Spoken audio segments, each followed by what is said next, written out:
Hi, and welcome to another video on object-oriented programming in C#. With me, Marinas Toman. Okay, so in this video we're going to cover another key concept in object-oriented programming, that is abstraction.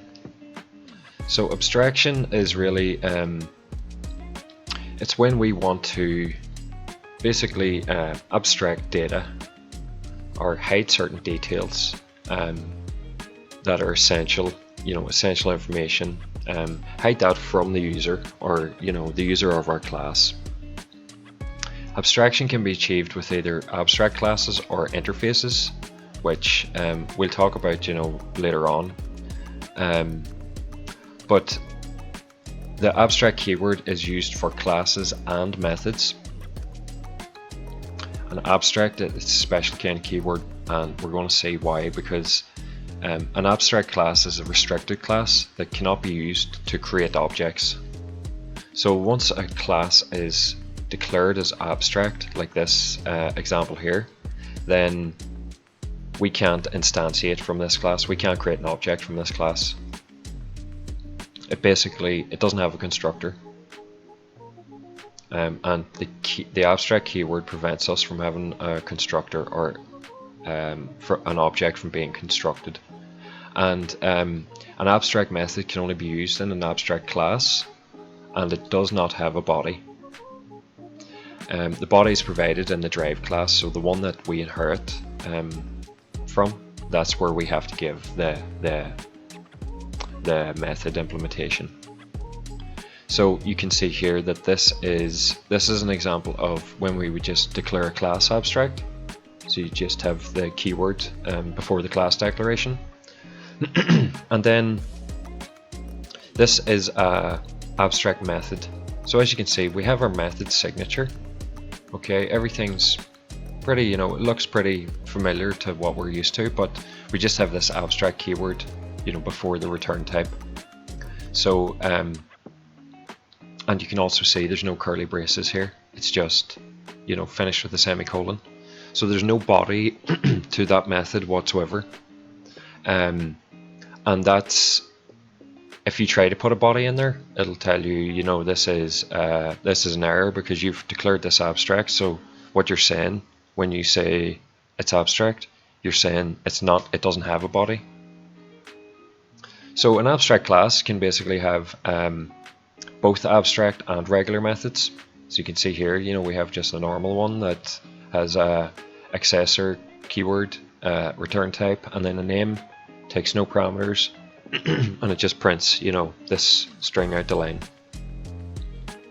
So if you try to create an object of the animal class, the compiler would come back and just say you can't, because this is an abstract class or interface. So if you see an error like that, then that's why, because you're being prevented, because and the reason that this would be abstract is because if you tried to put in this, let's say you left the abstract keyword out and you tried to put in this abstract method, it would say to you, the compiler would say to you, what are you trying to do here? You can't have an abstract method inside a class that's not abstract. So once you put the abstract method in, then you have to declare this abstract. And then when you do that, what you're doing is this here. You're basically saying, oh, I can't create an object of this class because it's abstract. And abstract in the sense that there's not enough information to create an object. It's not complete. You can think of it like that. It's when you see an abstract class, what they're really saying is this class isn't complete yet, and if you want to use it, you're going to have to fill in the blanks. So this is why, to access the abstract class, it has to be inherited from another class. So if you let's convert animal to so we look at, I'll not talk about polymorphism, we'll get into next week. So they explain this, before abstraction, but inheritance and abstraction are more closely aligned. They're all related, all of these concepts, but yeah, we'll get into polymorphism next week because it deserves nearly a full week of discussion. But anyway, so if we let's say this is our abstract class animal, we have an abstract method that doesn't have a body. So we're basically saying this isn't complete, therefore the class isn't complete.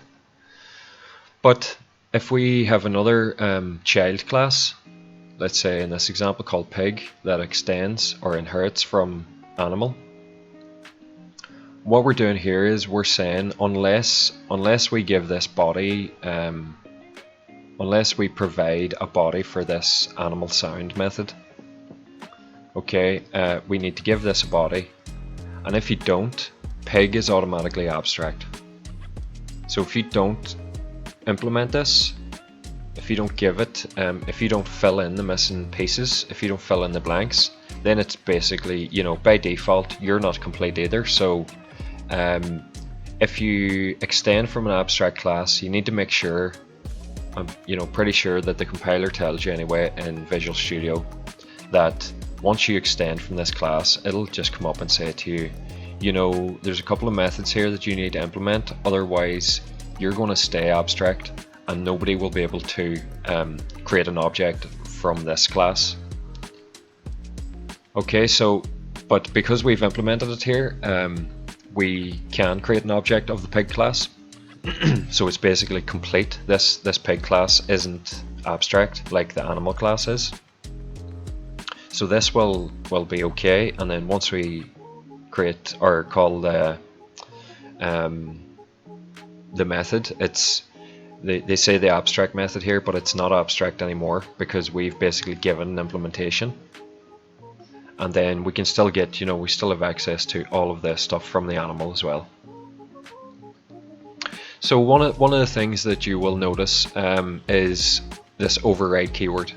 So this is something that you need to include as well, because what you're saying is, I know that there's a method in a class above me, you know, in a parent class, but I want to override that. I don't want to use this method.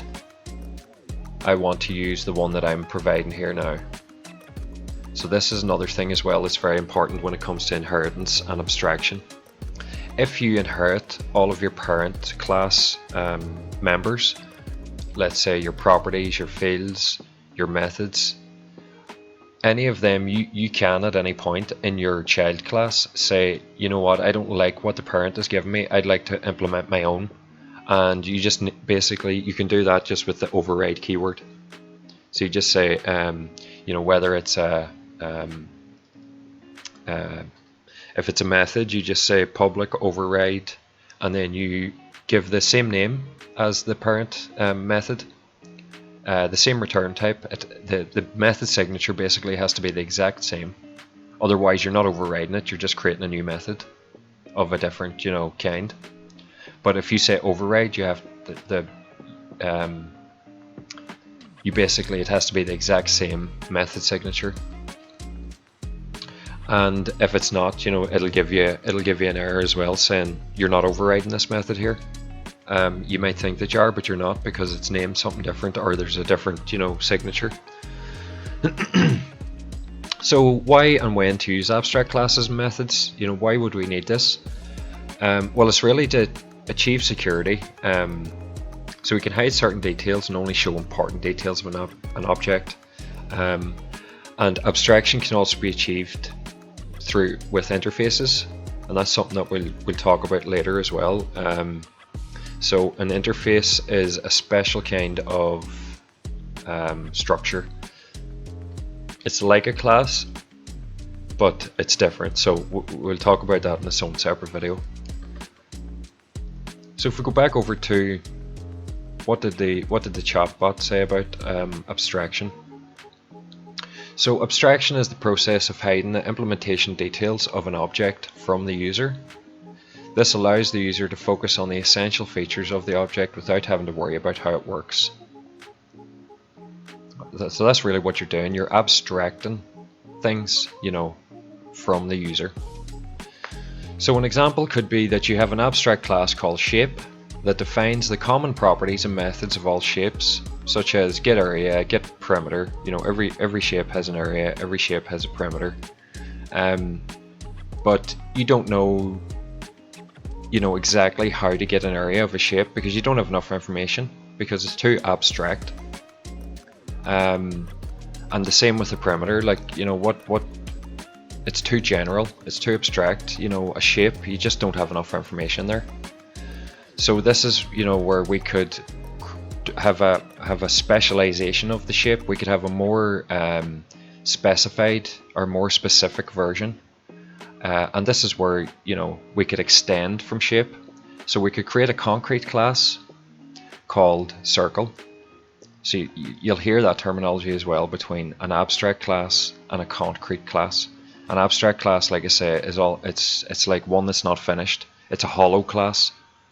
And then, a concrete class is one that's finished, one that we can create an object from. So concrete class such as circle or rectangle that would inherit from shape and implement their own unique methods for calculating the area and perimeter. So you could see how, we can see in polymorphism how this is really going to be helpful later on, but we could have a list of shapes, and we could just say, get area and get perimeter. We could get the area and perimeter of all the shapes, but then at runtime we could put in concrete shapes such as circle and rectangle, and then anytime, let's say if you call get area on a circle, it's going to return, it's going to have a different implementation. There's a different formula to find the area of a circle than there is to find the area of a rectangle. Okay, with a circle you need a radius and all that. With a rectangle you just need a length and a width. But you could see how the implementations would be different. But the thing is, it doesn't matter, that information is abstract from the user, because all we care about is that the way that we get into the information and the way that we get information out has already been defined for us. So as long as the signatures are there, we know how to use these methods. The shape class is abstract, which means that it cannot be instantiated. This is because the shape class does not have any concrete implementations of the get area and get perimeter methods. So in the shape class, these would just be two abstract methods. The circle and rectangle classes are concrete, which means they can be instantiated. This is because the circle and rectangle classes provide concrete implementations of the get area and get perimeter methods. Okay, so that's not a bad, that's pretty good explanation coming from Google Bard. Like I was saying in the previous video, sometimes if some of these concepts are getting a bit tricky for you to get your head around, it does no harm to go to one of these chatbots and just ask it, can you explain this concept to me, in simple terms?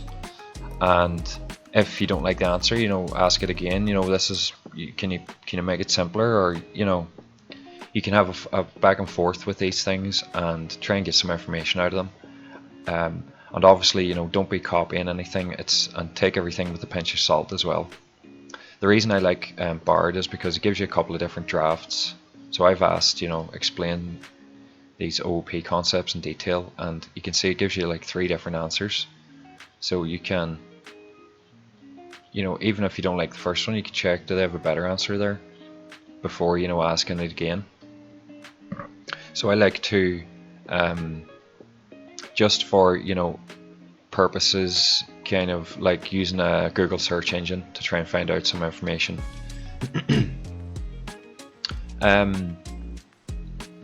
Again, this is from